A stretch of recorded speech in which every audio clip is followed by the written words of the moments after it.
السلام عليكم ورحمة الله وبركاته. فيديو النهاردة هنعمل جاتو في الخلاط بمنتهى السهولة بمكونات متوفرة في كل بيت وبيضة واحدة بس، والصوص منه فيه يعني مش هنستخدم شوكولاتة خالص، وهتعملوه في وقت قليل وحاجة كده باردة هتفيدنا في الحر اللي احنا فيه، وهنبسط أولادنا بحاجة كده مش مكلفة واقتصادية، وخصوصا ان هم في فترة امتحانات.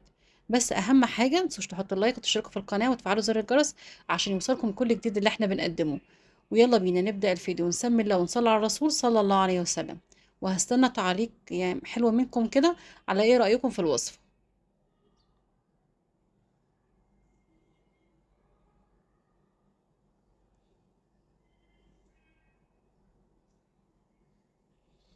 هنجهز كده الخلاط وهنحط فيه كوباية لبن عادي يعني مش ولا باردة ولا ساقعة، عادية خالص بدرجة حرارة المطبخ. وهنحط عليها كوباية سكر، وهنضيف كوباية زيت نباتي، وهنحط نص كوباية كاكاو خام. أنا مستعملة اللي هو الكاكاو الخام اللي هو ماركة دريم، حلو جدا ونضيف وريحته حلوة. بس بقى نضربهم بالخلاط كده، هنضربهم كويس جدا عشان خاطر حبيبات السكر تدوب معايا. وهاخد من الصوص ده كوباية وهركنها على جنب كده عشان خاطر احطه بعد ما الجاتو يستوي ونحط الكريمة، هنحطه على الوش. شايفين قوامه ازاي وبيلمع ازاي الصوص، يعني حلو قوي. بس هنضيف بيضة واحدة بس، وهنحط 2 ظرف فانيليا. ولو مش عايزين تحطوا فانيليا مش مشكلة، كده كده ان الكاكاو بيضيع ريحة الزفارة. وهنحط رشة ملح خفيفة كده عشان تظبط الطعم، وهنضربهم في الخلاط وهننزلهم في بولة كده.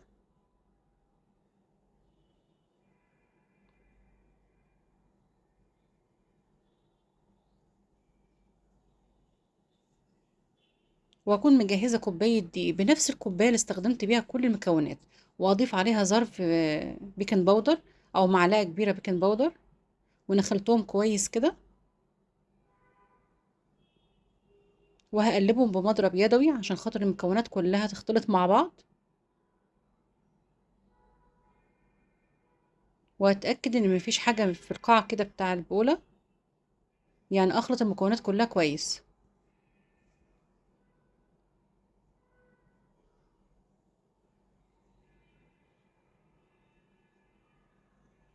هو ده القوام المطلوب بتاع الكيكة أو الجاتو اللي أنا بعمله النهاردة، يكون ولا تقيل ولا خفيف، هو القوام ده حلو قوي.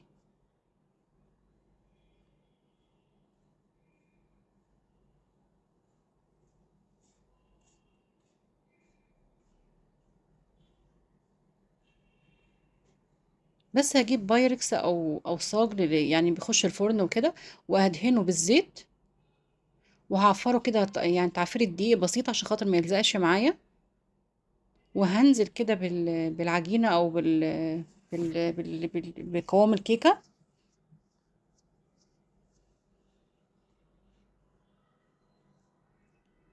واكون مجهزه الفرن على درجه حراره 180 في الرف الاوسط قبل ما ادخل الكيكه.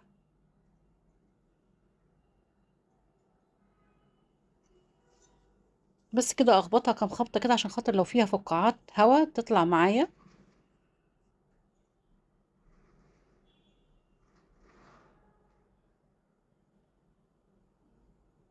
بس استوت معايا، ما خدتش يعني اكتر من ربع ساعه، يعني استوت معايا.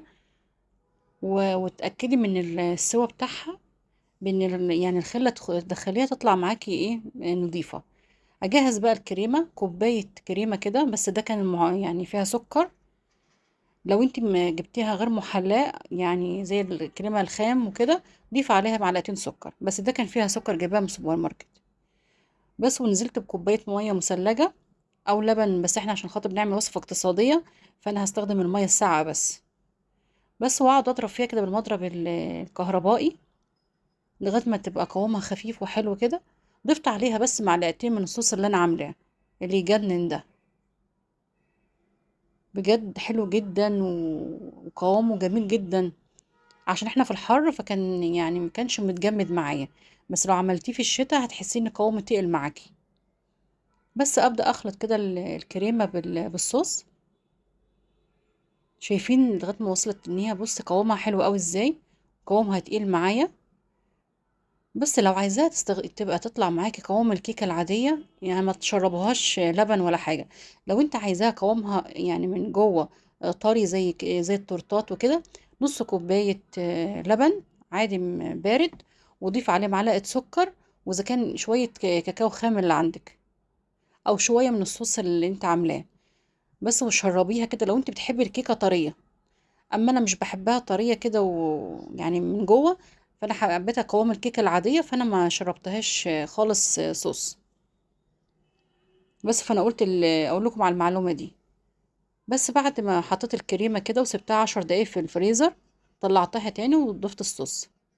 شايفين يا جماعه الصوص قوامه ازاي وبيلمع ازاي؟ يعني تحس ان انتي قدامك ازاز مش صوص خالص، لمعه الازاز.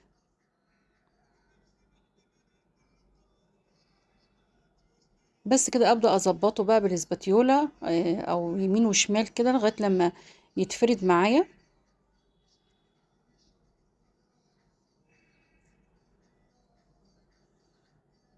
بجد لو عملتيه مرة بس يعني ولادك هيعشقوه.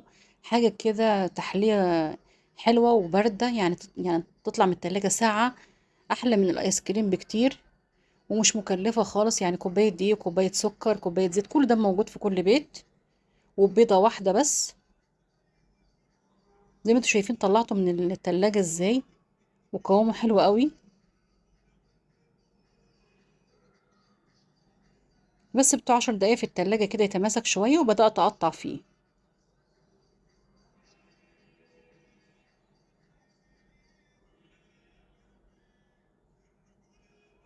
يعني من التحليات السريعة جدا في الصيف. يعني يعني انا عملته وطلعته كده قيمة 10 دقايق. كان يعني بارد معايا وساقع، يعني في الحر اللي احنا فيه ده. وجما كمان ان احنا في جو امتحانات، فالاولاد بيتبسطوا جدا من الحاجات دي، جنب كوباية شاي او شاي بلبن او فنجان قهوة كده. حلو قوي بصراحة، وغير مكلف. يعني لو رحت جبت جاتوه من بره، يعني القطعة حوالي ب 12 جنيه و15 جنيه دلوقتي.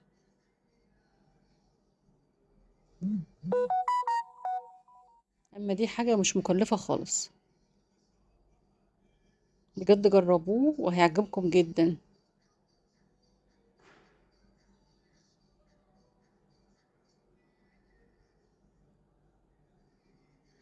وكل ما يقعد معاك في التلاجة يبقى يتمسك اكتر من كده. بس انا قعدته بس 10 دقايق بس. شايفين ازاي وقوامه حلو ازاي، والصوص لسه بيلمع برضو حتى لما اتحط في التلاجة.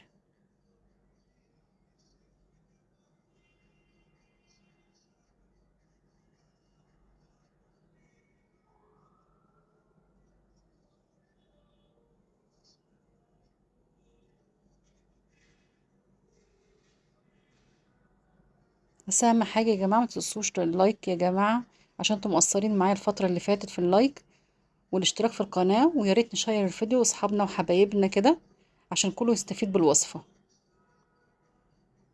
واللي عجبه الفيديو ينزل دلوقتي يكتب لي كومنت كده حلو زيه.